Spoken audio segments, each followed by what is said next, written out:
بسم الله الرحمن الرحيم. السلام عليكم ورحمة الله وبركاته. بینەران و بیسەران و ئازیزانی کەناڵی ئاسمانی پەیام و بەرنامەی دوانگەی خەڵک، ئەم کاتەوە هەموو کاتێکتان باش. خۆشحاڵم لە ئەڵقەیەکی نوێی بەرنامەکە بە خزمەتان ئەگەمەوە. ئازیزان و خۆشەویستان، تەوەری ئەڵقەی ئەم جارەش لە چوارچێوەی هەفتەی پشتگیریکردنە لە پێغەمبەری خوا صلی الله عليه وسلم کە کەناڵی ئاسمانی پەیام ڕایگەیاندووە و بڕیارمان داوە ئێمە ئەوەندەی بۆمان بکرێ ئینشاءالله ئەم پەیامە و ئەم تەلەڤیزیۆنە و تەواوی کەناڵە ئاسمانیەکانی کۆمەڵی ئیسلامی و سۆشیال میدیاکانی ئەم حیزبە تەرخان بکەین بە خزمەتکردنی پێغەمبەر صلی الله عليه وسلم لە هەلومەرجی ئەوەی کە فەڕەنسا بێڕێزی بەرامبەر بە پێغەمبەری خوا کردووە صلی الله عليه وسلم. لە هەمان کاتە ئێمە وەکو مسلمان مووقیفمان چۆن بێت و پشتیوانی لە پێغەمبەری خوا صلی الله عليه وسلم چۆن پشتیوانی لێ بکەین. بۆیە پرسیارەکە ئەوەیە ئەمڕۆ ئەو پشتیوانانەی کە لە ڕابردووە ئەنجاممان داوە و ئێوە پشتیوانی پێغەمبەر بوون صلی الله عليه وسلم چۆن هەڵێسەنجێنن. لە ڕێگەی و ژمارە تەلەفۆنانەی شاشەی کەناڵی ئاسمانی پەیامەوە توانن پەیوەندیمان پێوە بکەن. لە تۆڕی کۆمەڵایەتی فەیسبوک بەرنامەکە بەڕاستەوخۆ ئەگوازرێتەوە، توانن شەیری بکەن و کۆمنتی جوانمان بۆ بنووسن، ئێمەژەی خێنە سەر شاشەی کەناڵی ئاسمانی پەیام. بۆیە پێم خۆشە کۆمنتەکان بخوێنمەوە پێش ئەوەی پەیوەندی وەربگرم. خۆشەویستان، کاک هاوکارجەزان نووسیوێتی مسلمانان سەلماندیان پێغەمبەری خودایان چەند خۆش دەوێت. فاخر برادۆستی ئەڵێ زۆر باش بوو، ئەوەی گرنگە ڕاستگۆیانە شوێنی بکەوین. هەڵمەت کەریمیش ئەڵێ ئێمە مسلمانین هەتا ماوین قەرزاری پێغەمبەرین، درودی خوای لەسەر بێت کە ڕزگارکەری یاخود کە ڕزگاری کردین لە زوڵم و ستەم و کۆیلایەتی. ئیبراهیم ئیسماعیل ئەڵێ ئێمە دەبێت شانازی بکەین کە ئومەتی ئەو پێغەمبەرە نازدارین. یاسین تاهیری ژەڵێ خودای گەورە ڕێزی لە پێغەمبەر ناوەیتر هەرچی بوترێ هیچ لە شوێ ئەو کەم ناکات. بوشرا محەممەد ئەڵێ دەبێ ئێمە بیسەلمێنین کە پێشەواکەمان خۆش دەوێت. دایکی شاڵاوی ژەڵێ ڕۆحم قوربانی ناوت بێ ئەی پێغەمبەری خوا. خالید پێنجوێنی لە هەموو کات زیاتر خۆشەویستمان هەیە بۆی، خۆشەویستیمان هەیە بۆی. جەلال زەنگەنە ژەڵێ تا ڕادەیەک باش بوو، بەڵام دەکرێ باشتر بێت مسلمان بە غیرەت و بە عیزەتەوە جوانە بێگومان. ئەمیر عەزیزی ژەڵێ هیچ کام لە ئێمە بەقەت پێغەمبەر صلی الله عليه وسلم ئازارمان نەچەشتووە، جارێک قسەیەکی ناشرینی نەکردووە، دەبێت ئێمەش چاولەو بکەین. هاوکار هەڵەبجەیی ئەڵێ مسلمانانی کوردستان دڵسۆزی خۆیان بۆ سەروەری مرۆڤایەتی دووپات کردەوە. دانا کەرکووکی ژەڵێ خۆم بە قوربانی ڕێگای دوورت بم، قوربانی مەدینەی پڕ لە نورت بم. بێساران معتەسەمی ژەڵێ بە شوێنکەوتنی ڕێبازەکەی باشترین هەڵوێستە. نەجمەدین سەید ئەڵێ ئەوان دەیانەوێت ئیسلام لە کەدار بکەن، بەڵام لە هەر هەڵەیەکی ئەوان بە هەزارەها کەس مسلمانە بێت. سپاس بەخوا. دیما ئیسماعیلی ژەڵێ شوێنکەوتنی سونەتەکانی باشترین پشتیوانی و هەڵوێستە. ئاواز نەجم ئەڵێ ئەی پێغەمبەر ئەی تاجی سەر ڕزگارکەری گرۆی بەشەر، لە تاریکی زوڵم و ستەم تۆ بوویت بە نووری نیشاندەر. هەژار هەینی ئەڵێ بەرگریکردن لە سەروەری مرۆڤایەتی ئەرکی سەرشانی هەموو کەسێکە. کازان عەلی ژەڵێ بە هەموو شێوەیەک پێویستە هەڵوێستمان هەبێت، بەڵام لە بیرمان بێت ئێمە مسلمانی نابێت سوکایەتی بە هیچ دین و ئاینێک بکەین. جەمال ئەحمەدی ژەڵێ ڕوحم بە فیدات بێت ئەی پێغەمبەری خوا. سەید عەلی ئەڵێ پێغەمبەر درودی خوای لەسەر بێت پێشەنگ و پێشەوای مرۆڤایەتیە. مەریا ڕەسوڵ ئەڵێ بە گەڕانەوە بۆ قورئان و سونەت باشترین هەڵوێستە و پشتیوانیە. کەوسەر هەولێری ئەڵێ کاتێک خوای گەورە پێغەمبەرمانی درودی خوای لەسەر بێت بەرز کردبێتەوە بە قسەی نەفس نزم هەرگیز بچووک نابێتەوە. سروە عەلی ئەڵێ بە زیندووکردنەوەی سونەتەکانی ئەبێت بەکردەوە بێت، هەر ئەوە نەبێ بە قسە بڵێن خۆشمانەوی. ڕێدین تەوێڵایی نووسیوێتی بە شوێن پێهەڵگری هەنگاوەکانی بەجان و بەڕۆ خۆشمان بوێت پشتیوانی لێ بکەین. کامەران عەلی ئەڵێ یادی پێغەمبەری خودا هەموو ڕۆژ و کاتێک پێویستە، نەک لە ساڵێکدا یەک ڕۆژ. ساڵح محەممەد ئەڵێ باشترین بەرگریکردن ئەوەیە شوێنکەوتەی ڕێبازەکەی بین. کاروان عەلی ژەڵێ باشترین شت کە بکرێت لەم کاتەیە زیندووکردنەوەی سونەتەکانێتی. سابیر مەولودی ژەڵێ هەر کەسێک بە گوێی قورئان و سونەت بکات هەرگیز نائومێدی ڕووی تێ ناکات. چنار کاروان ئەڵێ درود و سەلامی خودا لە سەروەری مرۆڤایەتی. بەڵێن فەرەج ئەڵێ باشترین پشتگیری لە ڕەسوولی سەروەر یەکڕێزی و خۆشەویستی نێوان مسلمانانە. ئازیزان و خۆشەویستان، بەردەوامی لەگەڵتان لە دوانگەی خەڵکەوە توانن پەیوەندیمان پێوە بکەن. بە خۆشحاڵیەوە قسەی زیاتر لەسەر ئەم تەوەرە بکەین چۆنی هەڵەسەنجێنی لە ڕابردوودا ئەو پشتیوانانەی کە بۆ پێغەمبەر صلی الله علیه وسلم ئەنجام دراون. داواکارم لە هاوکارانم ئەو باشە. کاک سعدوڵڵا وەرەگرم. کاک سعدوڵڵا عەلەیکم السەلام ورحمەة الله وبرکاته. وعليكم السلام ورحمة الله وبركاته. سپاس بۆ برا بەڕێزەی پەیوەندەکەی بۆوەرگتن دەستان خۆشبی بەرنامەکی بەڕاستی بەرنامەکی زۆر لە جێخۆی بەرنامەکی معنی نەک جارێک دەیان جار پەخش بکرێت پێشکەشی خەڵک بکرێ و خەڵک خۆشار بکرێتەوە. ئەو کەسانی کە دژایەتی دینی ئیسلام دەکەن ئەوانە یەکەمیان نە لە خوای دەترسێن هەرچی دین و ئیمان بێدا دڵ و دەرونیان دانیا ئەوانە ئیسلام نینە ئەوانە بەڕاستی دژایەتی زۆر ئیسلام بەڕاستی معنی داوا لەو حزب و لایەنانە دەکەم کە چۆن بەهانای بارەگا و دەستگاکان دادێن ئەگەر دەسووتێنرێ چۆن بۆ هەڵوێستێکیانێ بەڕاستی سەرۆکی فەڕەنسا کە صلی الله عليه وسلم درودی خوای لە پێغەمبەر بێتن پێشەوان دۆڤایەتی کامەی خەڵک کردۆ لەسەر دنیا بەڕاستی ئەمە بە ئیسلام بۆ جوانەکە ڕێزی لێبژیرێ ئیسلام زۆر بەرزە ئیسلام بۆ شتانە ناشرین نابێ ئەو کەسانی کە دژایەتی ئیسلام دەکەن بەڕاستی ئەوانە پێماوی ناڵێن ئەوەنە بەڵام بەڕاستی ئەوانە بێدینن ئەوانە لەخوا ناکردن ئەوانە ڕوو دەخوا ناکەن ئەوانە بڕوایان بەخوا هەیە بەڵام عملی پێ ناکەن بەڕاستی بەتابەتی دوور نەچین لە کوردستانی خۆمان هیچ هەڵوێستێک نییە کە ئەوانە بەرپەرچیان بدرێتەوە کە کابرا قسێکی ناشیرن بەرامبەر ناموسی بکرێ وە جوابدێک بارەکای بسوودرێ و حیزبانە بارەکان دەسوودێنرێ بەڕاستی نانی دەیکەنە فۆزایە گرشتێک بارەکە شتێک باشە بەڕاستی لە داوام لەو حیزبانە هەیە کە سەرۆکی هەرێممان هەیە سەرۆکی حکومەتمان هەیە هیچ هەڵوێستێکی مرۆڤایەتیان لە خەڵکی دانێ نانی دێ هەڵوێستن ئەوەی کە وە جواب دێ هاوڵاتیە کەسێکی مەدەنیا کەسێکی بێلایەنە کە هەڵوێست بەڕاستی کەناڵی ئاسمانی بەیانژێک کە لەو کەناڵانەی کە ڕێگای ڕێبازێکی دین و ئیسلامی هەڵبژار بکە ئینشاءڵڵا هەست سەرکەوتوو بن خودای گەورە بتان پارێزی لە هەموو بەڵام موسیبەتەکان ئینشاءڵڵا. بەڵێ کاک مەحموود ئەگەر دەرفەتم پێ بدەین یعنی قسەم زۆر هەیە ئەگەر فەرموو ڕێگەم پێ بدەی بەڵێ فەرموو جان. بەڕاستی دینی ئیسلام ئەمە یەکەم جار و دووەم جار نییە لە دانیمارە قورئان دەسووتێندرێ سوکایەتی لە بەتابەتی دەوڵەتە کافرەکان دەوڵەتە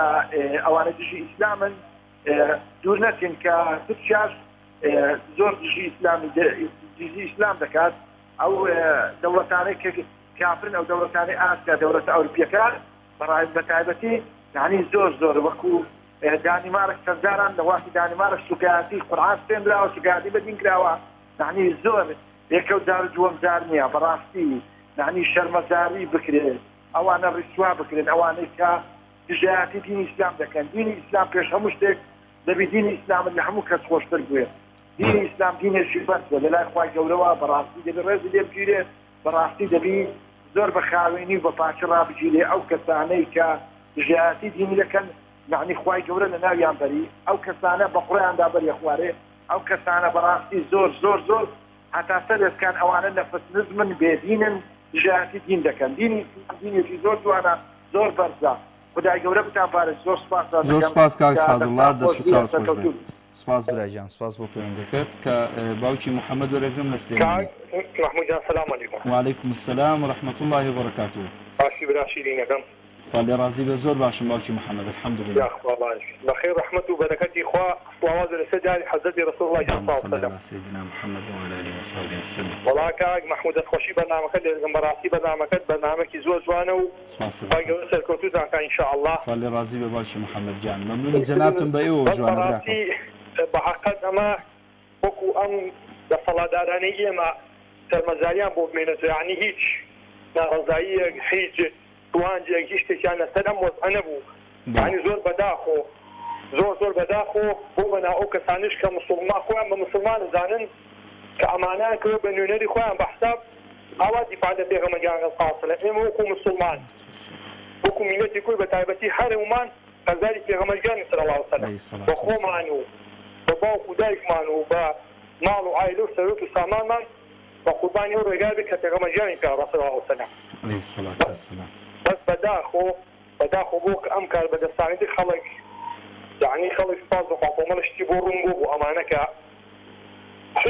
هیچ هەڵوێست یعنی هەر کەلیمەیە قسە کەلیمەیە قسە بەدڵی ئەم مسڵمانە یعنی هیچ هیچیان نەنوات هیچ هیچیان نەبوو کە خەڵک کۆزە دڵی پێخۆش بێت بەس الحەمدولله من دەخۆشی لە جەنابتانەکەم کە بەیانی ئینشاءالله گربوونەوەتان هەیە وەداریشم ئینشاءالله هەموو مسڵمانان بۆ یادی ئەو پێغەمبەر سەلەم بۆ پشتگیری لەو دینە جوانە ئینشاءالله بەشداری بە پشتیوانی خوای گەورە ئینشاءالله باشی محەممەد دەست و چاوت خۆش بێ بەرنامەکە لە جەنابتەکەم و بۆی خەڵکی تیر لەسەر خەتە و خوای گەورە لە بەڵام سیبەلاتانە خوای گەورە هەر دنیاتاکە ئینشاءالله موفق بی سەرکەوتوو بی باوکی محەممەد سوپاس دەکەم بۆ پەیوەندەکەت هەر ساغ بی کاک محمود وەرەگرم لە دهۆک السلام عليكم سيدة محمود شاني باشا إن شاء الله. عليكم السلام ورحمة الله سيدة محمود شواني حالة باشا إن شاء الله. الحمد لله نفسيك سيدة محمود أدى الصلوات في صلى الله عليه وسلم قبل جبريل. كرمك اللهم صل وسلم وبارك على سيدنا وقائدنا ونبينا محمد صلى الله عليه وسلم. عليه الصلاة والسلام. اللهم صل وسلم عليه. النقطة أخلاق باش يتهم صلى الله عليه وسلم ام خودان كان خطابه كان هذا ما دفاع پیغمبر صلى الله عليه وسلم بله ياسي اف مباراه الكلام دليل سن هندك وحش پیغمبر خودت كان صلى الله عليه وسلم دليل هندك وحكومه السرياش تصل خيرين ونهار قوصاجي بشتابوني هندك كما بالمخل كي بوجه سليماني بدا بشرا مظاهره كان وخذيك ادخل سليماني بالمظاهره كي اشتباني ببيغمبري خود صلى الله عليه وسلم أضعف الإيمان لا أقوى الإيمان أضعف الإيمان ويا دموهيك أدرجن سيدة محمود أو كسد أو تكون اعتبار خاص بدولة فرنسا دجمن الدينية وأبد شبنت على الدين لا تكون الذين أبدا السلام عليكم ورحمة الله وبركاته. وعليكم السلام ورحمة الله وبركاته. كاك محمود سپاس بۆ پەیوەندیەکەت. کاک موبین وەرەگرم لە سۆران. ئەلۆ باش ماوەستای بخێر. چۆنی کاک موبین جان؟ سپاس دەستخۆشی بەو بەرنامە جوانەتان لێ خەڵەکانی یعنی بازاندرتەوە. سپاس دەکەم چاوەڕاست دەکەم ممنونی تۆم. سپاس اللهم صل على سيدنا محمد وعلى آله وصحبه وسلم. والله إن شاء الله خوای گەورە جزای ئەو کەسانەدا بەتایبەتی ئەو سەرۆکی فەڕەنساکە و قۆڕی کردێ و ئینشاءالله هەموو ئیسلامیەکان سەرەکەوت پشت بەخوای گەورە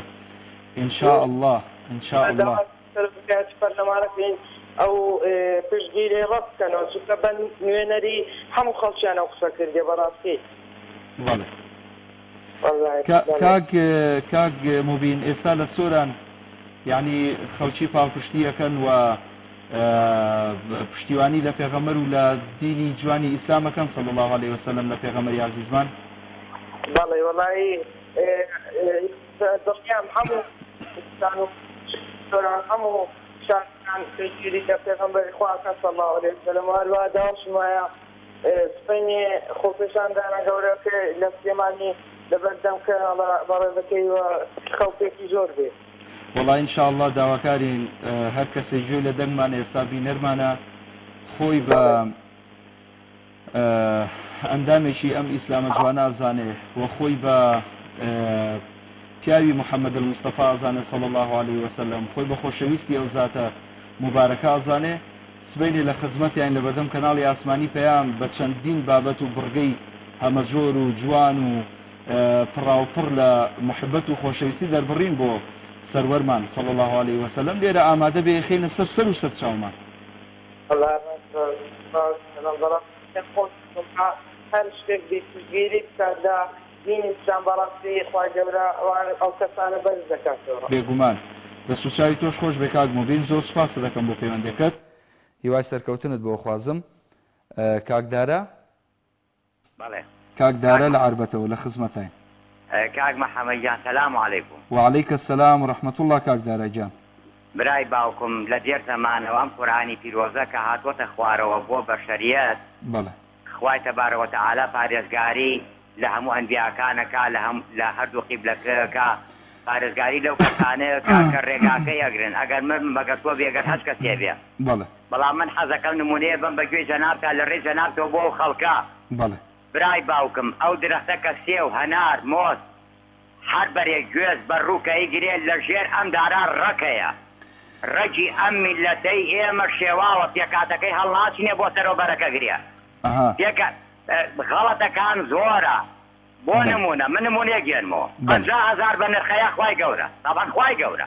قەرارە دەرکراوە هەچیان پەڕۆی نەبەسێ دەمولوتیەوە 50,000 لێسەنین بڕۆ سێری ڕێگاوبانەکە کامە زۆر بەخیرەتە کامە زۆر ئازا کامە زۆر ئەڵێ متەدەینم بە چاکی بەخراپی پەڕۆکەی بەسوە لە ترسی 50,000ەکە ئەی باشە چەند ساڵە خوای گەورە فەرمووی دزی حرامە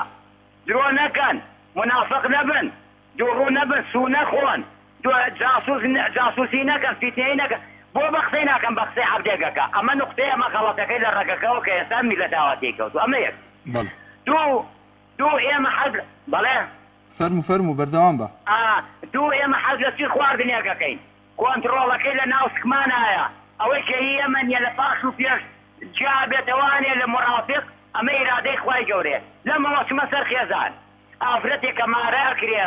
بە حەڵقە و بە مەلا و بە قورئانی پیرۆز و ڕێگاکەی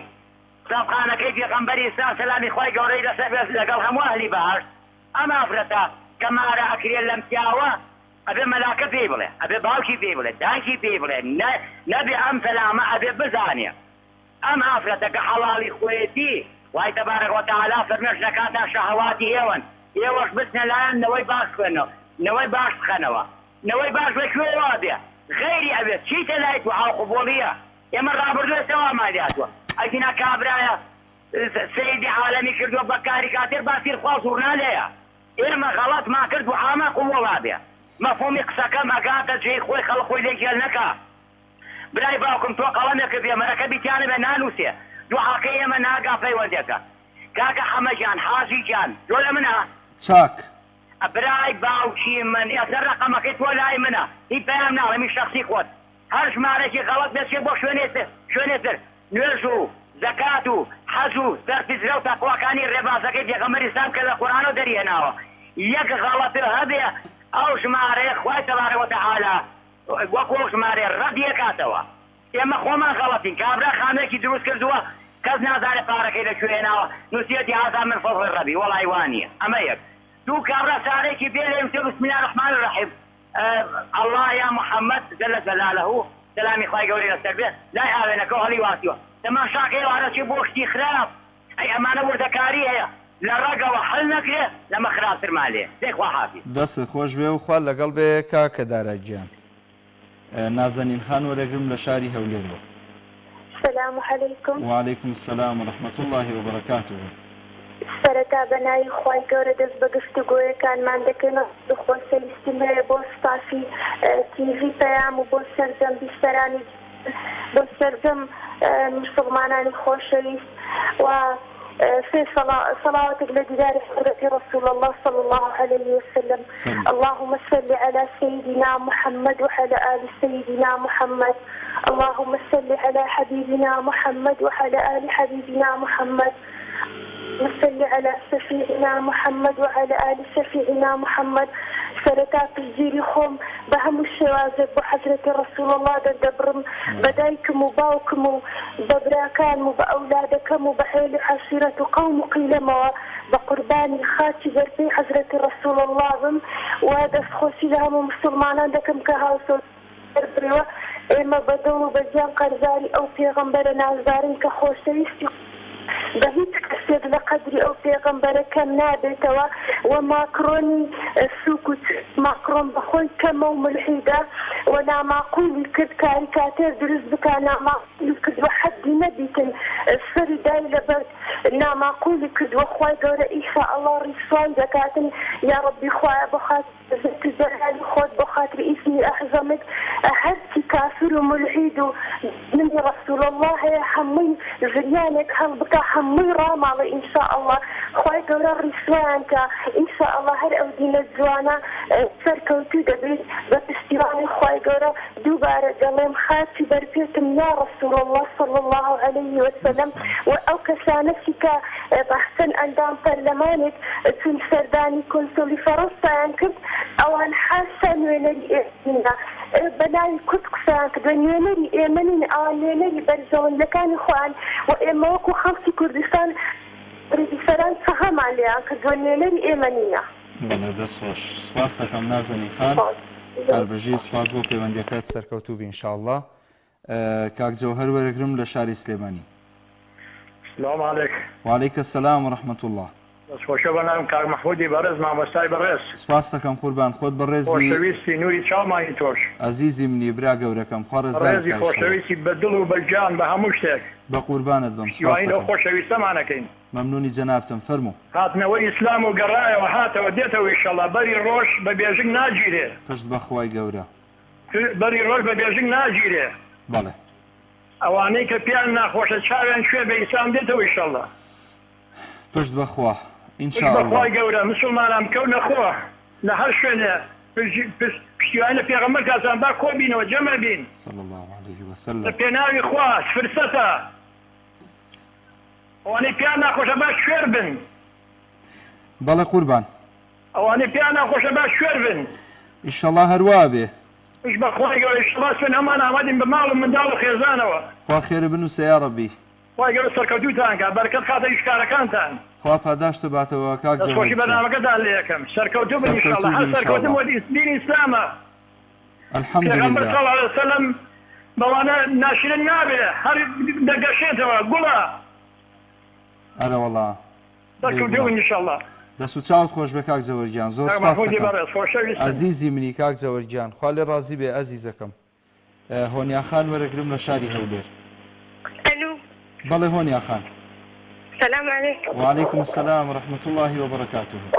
دەخواستی بەرنامەکەت لێتم زۆر سپاس دەکەم مەمنونی تۆم وڵی سەرەتا دەمێ بڵێم زۆر سپاسی کۆمەڵ ئیسلامیەکەم کە هەبووشێکی زۆر جوانی هەبوو سەبارە بۆ لێرەدانی براندەر بە پێغەمبەر صلی الله علیه وسلم کرا بەڵێ وهروە ئەو هەڵوێستانەی سەرۆکاتی پەرلەمان سەرنەزار دەکەین کە زنجیری خۆیان بۆ فەڕەنسا دەربڕی بەڵێ هەروە کورد سلمان بیکە لە هەموو شتێکە دووبەرەکیە تەمانەت لەوە ساکە کارجیاتی جوولەکەشی بکرێ هەر دووبەرەکیە جوان دەست و چاوت خۆش بە هۆنیا خان زۆر سپاس بۆ پەیوەندێکت سەرکەوتوو بی ئینشاءالله هیوای لەش ساکی و سەلامەتیت بۆ خوازین خۆشەویستان و بەڕێزانەمەوێ بیرتان بهێنمەوە سبەینە ئینشاءالله کاکاتە ڕۆژی دووشەممە پشتیوان بەخوای گەورە لە بەردەم کەناڵی ئاسمانی پەیام گردبوونەوەی پشتیوانی لە ذاتی مبارەکی محەممەد المستەفا صلی الله عليه وسلم ئەنجامەدرێ هەر کەسێک ئارەزوومەندە پێی خۆشە توانای هەیە بەجەستە ئەتوانێ ئامادە بێ لێرە لە خزمەتی ئابین بۆ پشتیوانی لە پێغەمبەری عزیزمان صلی الله عليه وسلم بۆیە درێخی مەکەن ئامادە بن پشتیوانیتان لە پێغەمبەر صلی الله عليه وسلم دووبارە سەرکەوتنی ئیسلامە و ئینشاءالله هەمیشە لە خزمەتی ئەم ئاینە پیرۆزە و ئەو زاتە مبارەکە بین دایکی ناز لە گەرمیانەوە السلام عليكم وعليكم السلام ورحمة الله وبركاته باشي بعزكم باشي دایکی ناز زۆر سپاس دەکەم خوا لێ ڕازی بێ اللهم صل وسلم على نبينا محمد اللهم صل وسلم على نبينا محمد ما بسایان دەستخۆشی وەرنامەجوان لێکەمە ڕاستی خوا لێ ڕازی بێ یاخوا سپاس دەکەم باشی ڕازەکەم بەرنامەکەتان هەمیان زۆر جوان بەس مامۆستاگیان توا عزیز نەوێ زۆر خۆشەویستی لای من لای هەموو مسلمانی برای عزیزنی لە خزمەتین عنی بەرنامەکەی بەڕێ دەست پێدات خوا بوو لەوە دەستیەکات تۆ دێ قورئان ناخوێنی واللهی جا ئەم فترەیە بە حکمەوەی تەرخانمان کردەوە پشتیوانی پێغەمبەر صلی الله علیه وسلم لە خودی سەرەتای بەرنامە و ناوەڕاستی بەرنامە سەڵاواتمان لێداوە قورئانمان خوێندووە هەموومانەمان ئەنجام داوە بەڵام کە دوجار ئەچێتەوە بەرنامەکە ئەبێتەوە بە کۆمەڵایەتی و سیاسی ڕەنگە گونجاو نەبێ کات کەم بێ مەسەلەن بەرنامەی ئاینیمان زۆرترە و لە شوێنی ترەوە مامۆستاگیان ڕاستەکەی دەست خۆش ڕێ باوکی نازون وڵی داوای دوعای خێری لێکم زۆر بەڕێز و خۆشەویستیان خوا لێ ڕازی بێ خوا خۆشەویستمان کا لای خۆی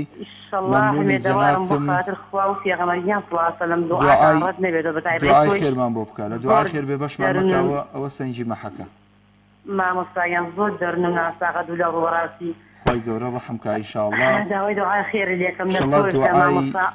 دوعای پیاوچاک بێ دوعای ئەو کەسانە بێ کە دوعایان قبوڵە عوسمان چای ماسەکە مامۆستا عوسمانکانی بۆ دەیجاگەن دوعای بۆ کردم وتم ئینشەڵڵا دوعای ئەوە ئێستاقام گیر بووە پشت بەخوا وتی خوشکەکەم ئینشەڵڵا حەمێ دەمێ دوعای قورئان گشتی لەبەرکەی ئینشاءالله ئینشەڵڵا دوعاکەی ئەو بەڕێزە بوو زۆر حەزنە قورئان دەست و لە ڕوودەرنەوە ناساز و جاری وایە و ناخۆشە یعنی حەزنە قورئانەکەیش نییە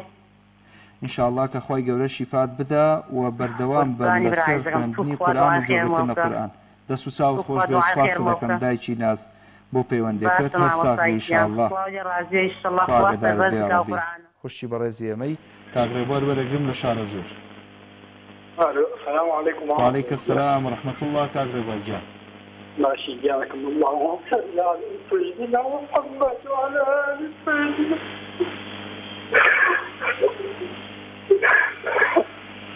خالد خبوك إن شاء الله يا رب الله خير أمتك كتبنا بنا خير أمتك كتبنا بنا يا رسول الله يا رسول الله عندي نفسك يا الله لما الخير يا الله نمتلي بيد الرنك يا رب يا رب الناس يقرب يا رب الناس يقرب يا رب عندي نفسك الله يسلمك لو شيطان أنا الفاني الأخوة يا أخلاق يا أمي الله يسويك يا أمي الله يا الله يا الله أسلك يا زين عين يا أمي الله يا الله يا الله محمد رحمة يخاطرك يا مانا الله يا الله شتينا خاكم ترشتينا وشتاني ليلة ومعتا خاكم ترشتينا ربي يا رب سوى مغيانا يا رب سوى مغيانا خلاص يقرب يا الله يا الله خلاص يقرب الله يسلم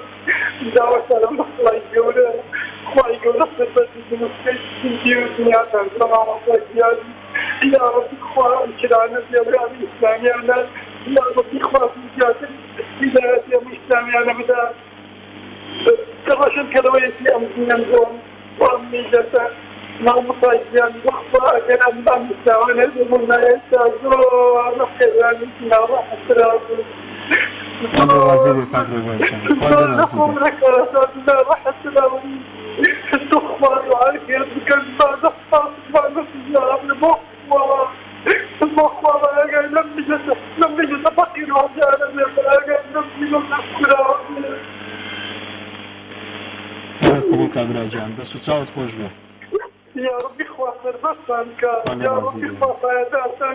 اللهم آمين يا ربي خواطر بدنا وخير بسانك يا وخاتي بجمريك يا خوي يا ربي أويشي تقايا تبسي غمرك أخوة أزمتنا صلاتي خوي أزمتنا صلاتي خوي يا ربي خواطر لي يبكات وأنا بخاتي أزمتنا صلاتي خوي يا الله يا الله بس يمتوما ليتوشي قبل يا ربي دستان خوش وسندر زنا دەستی تۆش خۆش بێ کاغرێبوار جان خالد رازي بك موفق بێ إنشاءالله موفق بێ إنشاءالله موفق بێ إنشاءالله خوا لێ رازی بێ براکەم خوا لێ رازی بێ ئەخۆ کاک باقی وەرەگرم لە شاری سلێمانی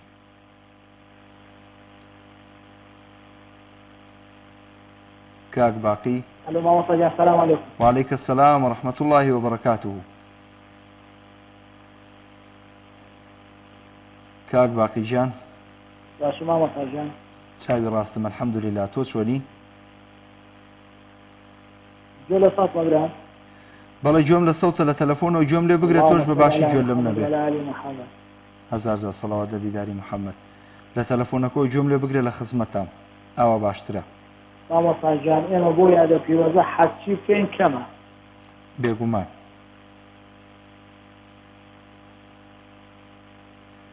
بێگومان وایە. ئێمە وەک مجموعە تاکسی لە شاری سلێمانیەوە ئامادەین بەیانی لە سەعات 3 لە خزمەت تابین بەبێ بەرامبەر خەڵک وەگازبینەوە لە خزمەتتان نابین. بەس بۆ ئەوە تەلەفۆنم کرد. خوا لێ ڕازی بێ، دەستت خۆش بێ، خوا لێت قبوڵکە. زۆر زۆر مەمنونین. ئامادەبوونی خۆت و هاوڵەکانت بۆ ئێمە هەموو شتێکە.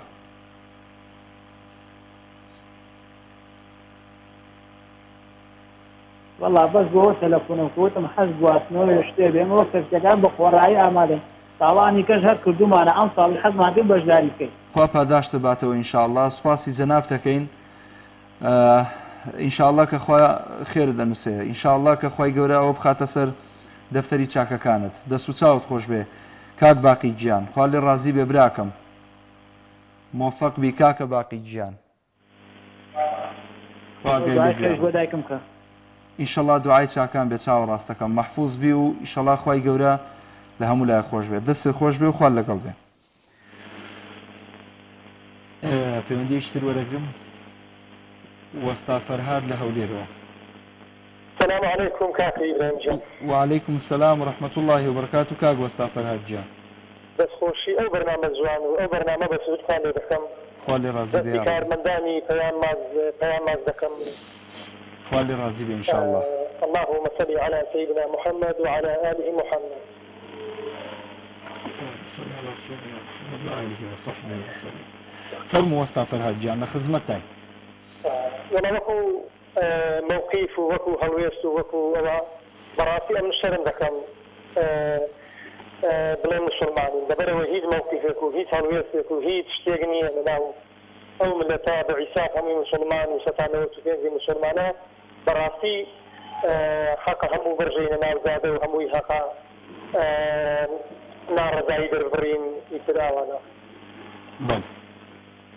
يعني اوي امدي كان براسي زور بدل مني يعني شكرا مناتك ستانه تكنزي مسلمان بي اوها بي هلويسو بي زنقو كروكبي براسي شد زيغان شرمزاري دەستە خۆش بێ وەستا فەرهاد. تا ئەندازەیەک جێ خۆشحاڵیە ئەلحەمدوللیلا بینیمان لە ڕۆژانی ڕابردوو لە شارە خۆشەویستەکەی هەڵەبجەوە هەزارا کەس ڕژابوونە سەر شەقامەکان بۆ پشتیوانیکردن لە پێغەمبەری خوا. ئەمە جێ دڵخۆشیە. ئینشاڵڵا بەیانی لە سلێمانی ومێدەوارین بە هەمان شێوە وای لێبێ ئەم گەڕەکە داپۆشن ئاوا ڕەش بچێتەوە. هەرچی خەڵکی ئەم سلێمانیە بێتە ئەم بەردەم ئەم کەناڵی پەیامە لێرە پەیمانی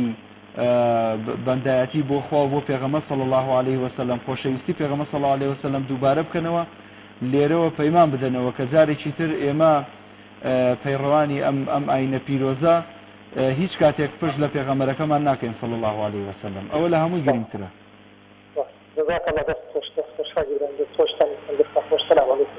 خێرت بنووسێ. وعليكم السلام ورحمة الله وبركاته. باوکی نور وەرەگرم لە سلێمانی. السلام عليكم ماما فايبر ريف. عليك السلام ورحمة الله وبركاته براجان. اللهم صل على محمد وعلى آله وأزواجه وأتباعه محمد صلى الله عليه وسلم. عليه الصلاة والسلام. جزاك الله خيرا. ماما فايبر ريف بالنسبة أم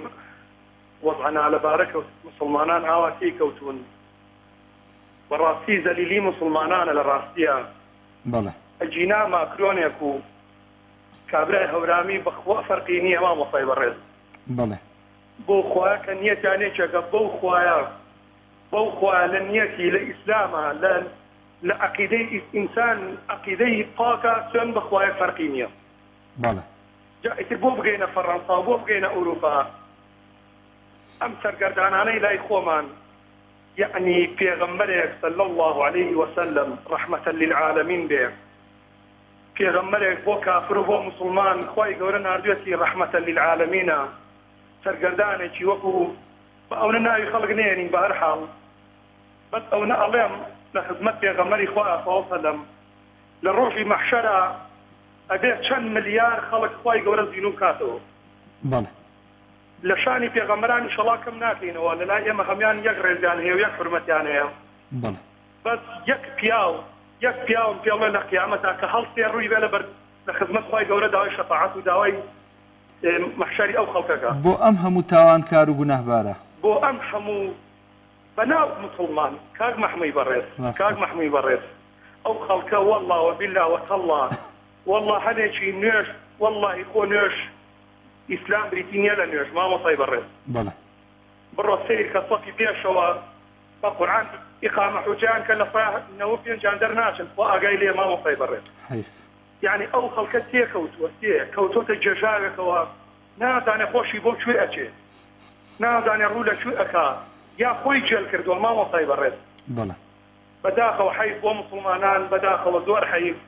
ئەو پێغەمبەرگیانە لەو شار و شارشکانە ئیبینی خەڵک ئەها کاکەمە گریمان ئەڵێ جیهادێکە ئێدە کاکە لەبەر خاتری خۆی گەورە وەرە و پاشان ئەو پێغەمبەرگیانە ساڵسەلەم ڕاستە فەرمووی زۆر تەواو قسەکان ڕێز و خۆشەویستیمانەی بۆ کەناڵی پەیام خۆش بێ باوکی نور دەستیەکە بێکەتانە گوشین و ئەسەلام عەلەیکم و خوای گەورە ڕێگات پڕ کات لە نور و بەرەکەت ئینشاءالله ئەجمعین ئینشاءالله ئەجمعین سلام عەلەیکم کاک وەستادارە لە پشت دەرەوە فەرمووی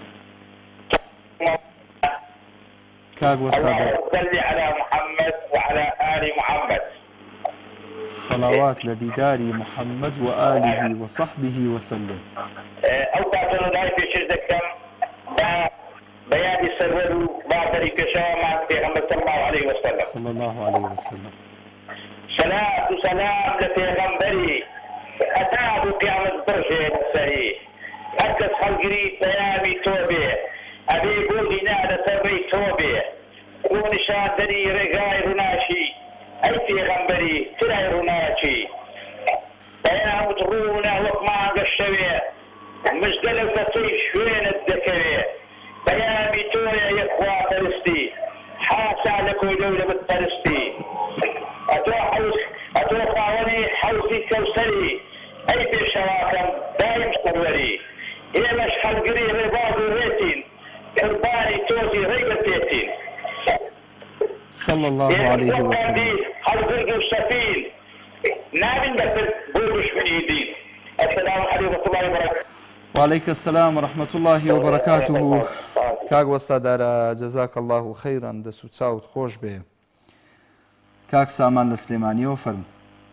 السلام عليكم وعليكم السلام ورحمة الله وبركاته وزارة الله الذي عليك لغمر خوشوي صلى الله عليه وسلم صلى الله عليه وسلم جاز رحمن نبي دتو زكاة بيتي بعد قصي خوان تقين فرم صاحب برمودي كل باب جان رئيسم بوتو هي بو برنامجكو هي بله مسألة كردي هي على برحوتني قولني شاني نهاوشنيتي بله كل باب سرسري وشلاتي شيء هتيو شيء ككس نازاني لشيء بو هذي برسبله باو خداي كشيء لواني نزاني يترتو سرخو من بو بيشيني وركات من كذا شعوان عمر مشل صالة أم همو برفرس إسلامياني خيزباني إيمة كبرايش وكو سرداراغاي بجدر تشاشي إنارتيا وعليه لشستو هشتو شستو نوم أمانة توقو دوشكو راجيميان لإسرائيل وهيناوا بجويدريجي أو كاتر ريزمي كمونيكا ونوشي إستاعكا تويشي پێشکەشکار و سیاسیشی ئیسلامی و منێکی عەوام ئەمانە ئێستاکانە ئەم فستە سپاڵەوانانەی خۆمان ئەم هەتی و چانە ئەمانەش هەتی و چەند باشە بە وەنەوشە و بە پاپۆڕ و بە تەیارە و بە سەیارەوە ئەتەوێ قەبرەکەی پێغەمبەر صلی الله علیه وسلم گوڵبارانکە یا تۆپبارانکە بە ئەڵڵەح قەسەم بۆیان بکرێ بە تۆپ و بە تەیارە مەکۆمەتینەوە بۆ داعاکردنەوە ئەمە چێ؟ کاکەش کورە ئەم هەتیوچانەی خۆمان چییە کاکە خۆ بە کوردی قساکەم کوردم باشە ئەنجا تۆ کاکە بەردەمی پەیام دەستان خۆش بێ ئەیکەن بە خۆپشاندان و ناڕەزایی دەربڕین باشە لەگەڵیان بەڵام وەرە ئەم هەموو سیاسی ئیسلامیە پاشگرەی کە هەڵی گرتووە بەدوای خوا وەرن تەحلیل و لێکۆڵینەوەکەن لەسەر ئەم من دایناڵەم ئەمانە هەتیوچەند لەسەر و هەتیوچانە کە ئەمانە پاشا و پیسن ئەمانە لە یەکەم ڕۆژیان کە سوونەتە شاک ئەعلانی شەڕیان کردووە لەگەڵ خوایە بەرنامەی مارکسودینیان هێناوە هەزاران هەزار کوردی نەکبەت و بەدبەختیان بە پوش داوە بە شەهیدکردن داوە دایک و باوک توێتی شکول کوڕەکەم چوە باش وەرە بەهەشتی چی بوێردن بڕۆ وەڵڵا چاو بە باش ناکەوێت کاکەمانە فێری بەرنامەی مارکسودینیان کردوون لە حەفتاکانەوە ئەمانە بە باو و باپیریانەوە ئیتر ئێمە کسی چی کوزینە دەکە ئەنجا خۆ دینەکەشمان پێمان ئەڵێ کاکە ئەوە شتەکان با گەورەش نەکەینەوە هاتیوچەیەکیش تریش لە دەرەوە قساڵێ دەم درێژیەکە حاشە حاضری بەرامبەر بە پێغەمبەرێکم صلی الله عليه وسلم باوەز لەو دێنی وەرنەوە سەر ئەمانەی خۆمان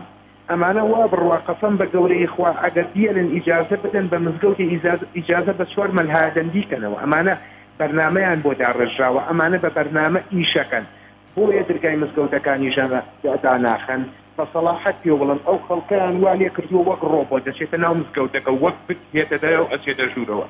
ئەی تۆ قورئانەکەمان نافەرمێ کاکە لە ڕۆژگارێک بێ موسڵمان ئەوەنە زۆرە بێ وەکو کەسی دەریای دێ بەڵام هەرچی هەیبەت و غیرەت بێ نامێنێ هاوەرە 5 ملیۆن کوردی مسلمان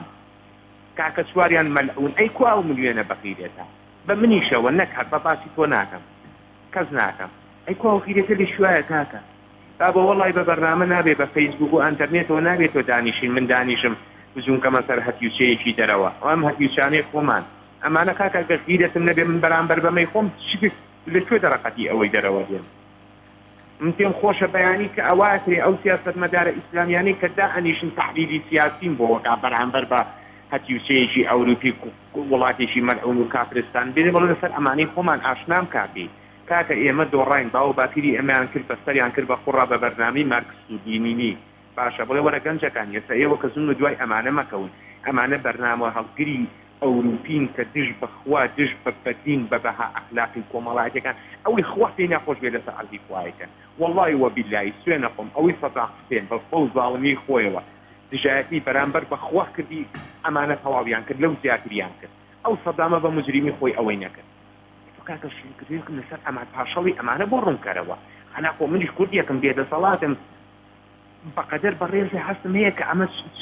تاوانێکە دەسەڵاتم یە ئاف داخی کرانم بەڵام ئەتبێ خۆ سیاسی ئیسلامیەکانمان دێ ئەوانە ڕوونکەنەوە ئەنجا کەش با تۆزێ بە خۆمە ناچینە وەرە کاتە ڕاپرسێکە بڵێ گەنجی کوردی مسڵمان لێ پرسە ناوی هەچی یاریزانی ئەوروپیە بۆ مەزانێ بەڵام ناوی چوار سەحابی پێ پرسە بە منیشەوە نازانم تۆ ڕوون لەوە بیر و هۆشم بێنەرەوە بە ئاگام بێنەرەوە نەک ئەوانە حەزت مە قسەی زیاتریشم بێ دەستخۆشی بۆ بەرنامەکەەوە پێشم خۆشە تۆ بەڕێزیش نەکار ئەوە دووبارەیەکەمەوە ئەو سیاسی ئیسلامیان کرد زاناوبانخوازەکانمان بە تایبەتی حیزبەکان ئیسلامیەکان کاکە وەرن ڕوونکردنەوە بن هەرجارێ پاشەڵی ئەمانی خۆمان بۆ ڕوونکەنەوە هەڵدانەوە کاکە من درۆ ناکەم وەڵای ئەوە قسەی سەردەڕاقای پشدەرە ئەڵێ لە 68 و 67ەوە تۆق و دۆشکە لە ئیسرائیلەوە هاتووە بەوەنەوشەی ئەو کاتێکە گوێ درێژەکە هێناویانە ناویانە بە کەرکووکەوە بە سەرۆت و سامانی عێراقەوە ئێ باشە کابراایشی سەردار پشدەری ئاوان پێ بڵێ ئەی ئەم هەموو کەناڵە فەزاییە لە خوا بەزێری ئیسلامیانەیە بۆ لایەن پاشەڵی ئەمانم بۆ ڕوونکاتەوە بۆ من ناکاکە قوڕکرا بەسەر منە بەس بۆ جیدەی وەکەوا دێ بۆی بەیانی هەڵ نەخەڵەتێ بەگلاف و گەزاف و چەپە لێیان و هەلهەلە لێیان و فرۆشتنەوەی گۆڕی شەهیدان و نازانم تەڕەماش و چی بەم قسە هەلاق و بەلەقانە کوردایەتی پێ بفرۆشتە بڵێ کاکە ئەوە کوردایەتیەکەیانە بەڵام لە پاڵیشیانە ئاوا بە خۆ فرۆشی بە دین فرۆشی بە ئەخلاق فرۆشی کورد والله وبالله ئەمانە بەرنامان پێ لە ئەخلاقی داماڵن لە ڕووتی قوتی و داماڵن هەچی فەسادی ئەخلاقی و بێدینی و بەڕەوایی و ئەوەی خوا پێی ناخۆشە لە ئەوروپا ئەنجام نەدراوە بۆ بێنە ئێرەوە سوێن بە گەورەی خوابانی هەر ئەمریان پێ بکەن ئەیان کرد ئەیکەن ئەمانە هەردوای ئەوەش دوایان کەم ئێوە چین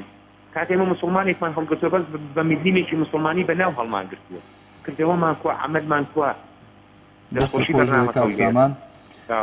سپاس بۆ پەیوەندەکەت باوکی محەممەد وەرەگرم لە شاری کەرکووک.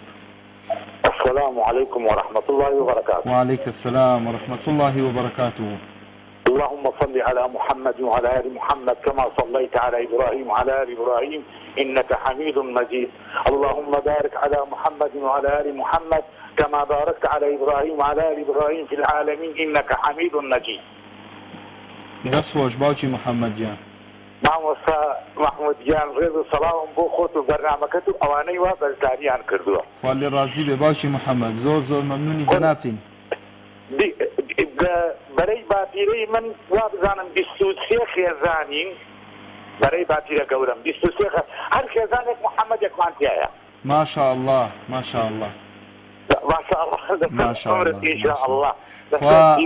خوا بەرەکەت بخاتە.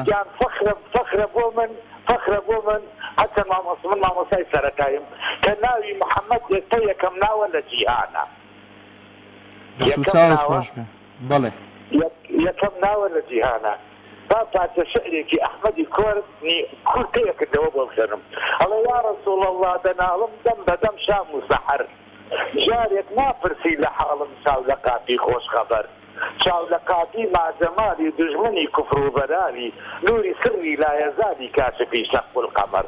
کاشفی قەمەر دونیمی فاتحی دەرگای نەعیمی شافعی یەوم الئەلیمی ئەنتە لی نور سەفەر تۆی بینایی هەردوو چاوم وافیدات بێ ڕوح و ناوم هەر گیراوە خواردن و خەوم خواردن بۆتە زەهیر خواردنم شوێن و زوخاوە سەبر هۆشم لێ بڕاوە ئاگری دڵ وا بەتاوە مثلی شەمعی نێو فەنەر وەک فەنەر دڵپڕ لە نارم باری عوسیان بۆتە بارم روسیا و شەرمەزارم من لەبەر یەوم الخەتەر من لەبەر یەوم المەماتم یەک کە قابز بۆ حەیاتم ڕوح دەچێتە جێی نەهاتم ڕەبی نەمکەی چاو لەبەر چاو لەبەر نابین ئینشاء الله چونکە خۆت فەرمووتە والله لا تقنطوا من رحمة الله عن شفيعة پیغمبر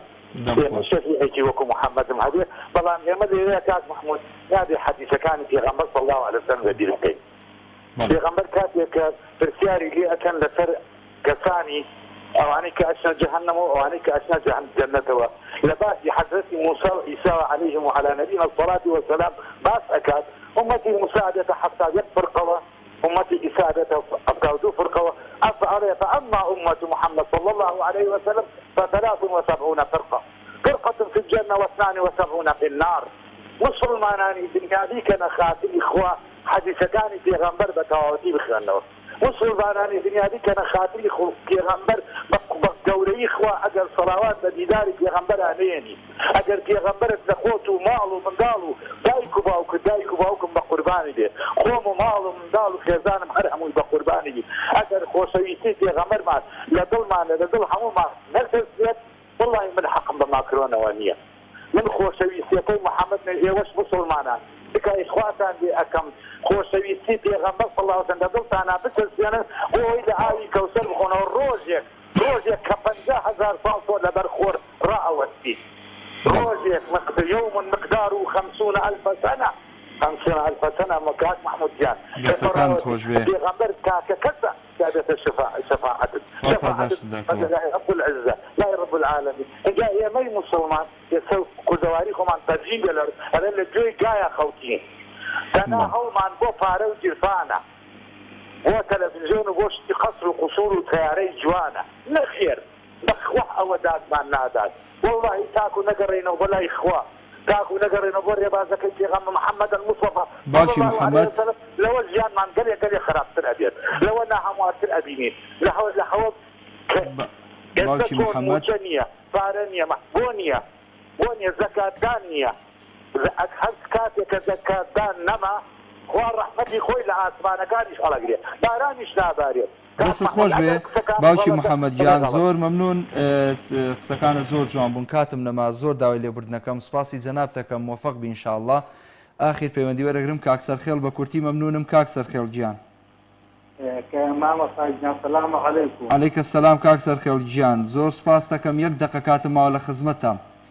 نامەساگیان یا ڕەبی خوای گەورەگیان ناسەتان ساخە خوای گەورە لە بەڵام مصیبەتی خراپتان پارێز ئامین یا رب العالمین یا ڕەبی خوای گەورەگیانە تەک پێغەمبەری خوا حەسرماکە صلی الله علیه وسلم ئامین یا رب العالمین